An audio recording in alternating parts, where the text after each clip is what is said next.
That breaking news, a judge has resentenced the Menendez brothers to 50 years to life with the possibility of parole. Thank you for joining us on this busy Tuesday evening. I'm Kimberly Hunt. Erik and Lyle have served about 35 years behind bars for the 1989 murders of their parents. They are currently at Donovan Correctional Facility in Otay Mesa. Video from 30 minutes ago shows their attorney Mark Garagos and family walking out of the LA courtroom after the ruling, the family hugging and emotional as they talk to reporters. Hey. From the family, Mark Garagos, Cliff Gardner. You're going to call me in 3 minutes?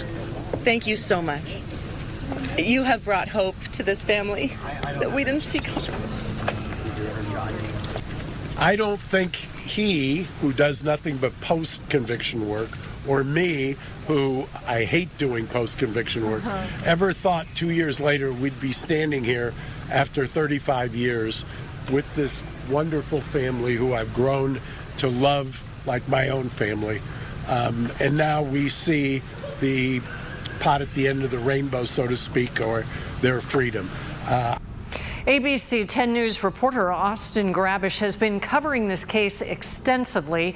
He's been in LA for the resentencing hearing all day, joining us now with this major development. Austin. Good evening, Kimberly. This shaped up to be a very dramatic day with the judge making his decision after hearing several witnesses testify today. And as you said, the judge has ruled that the Menendez brothers are being resentenced to 50 years to life, potentially granting them freedom. That's because he has ruled they are eligible for parole immediately.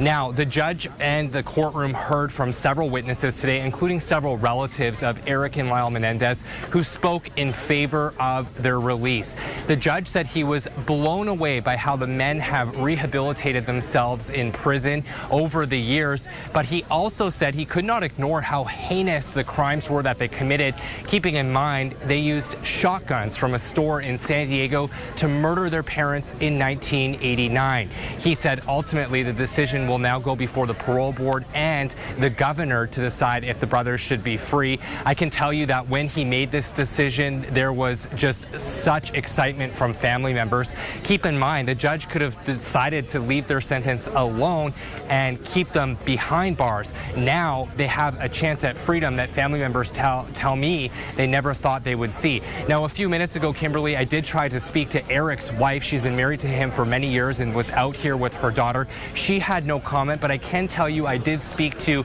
Erik and Lyle's cousin Diane this morning, and she told me she had one word if the brothers were to be released, and she said, Kimberly, that would be a miracle. Reporting live in Los Angeles, Austin Grabish, ABC 10 News. And Austin, you've been there all day. Your perspective of what has happened in LA, the tension in that courtroom, the emotion in that courtroom, certainly overwhelming for sure. Absolutely, Kimberly. This was turning into a real nail-biter. In fact, at 4:45, we were still in the courtroom. I had to run out a couple of times, and we weren't sure if the judge was going to give his decision today or not. He actually had said earlier on in the day when talking to a witness that all of this might be done today, and several reporters, including myself in the courtroom, thought that he might have misspoke because this was supposed to be a 2-day sentencing rehearing. And originally last month, the brother's attorney told us he had planned to call as many as 20 witnesses to the stand. Today we heard from a handful of witnesses, and they were grilled by the DA who opposed the brothers' release, arguing they have not fully acknowledged their crimes and the lies they've told over the years. But ultimately, Kimberly, the judge ruled that their acknowledgement of their crimes is not what he has to fully consider under California law. Rather, it is if they are a risk, a strike risk, in fact, and he determined they are not. So interesting now at the parole board. Thank you, Austin Grabish, for all of your reporting.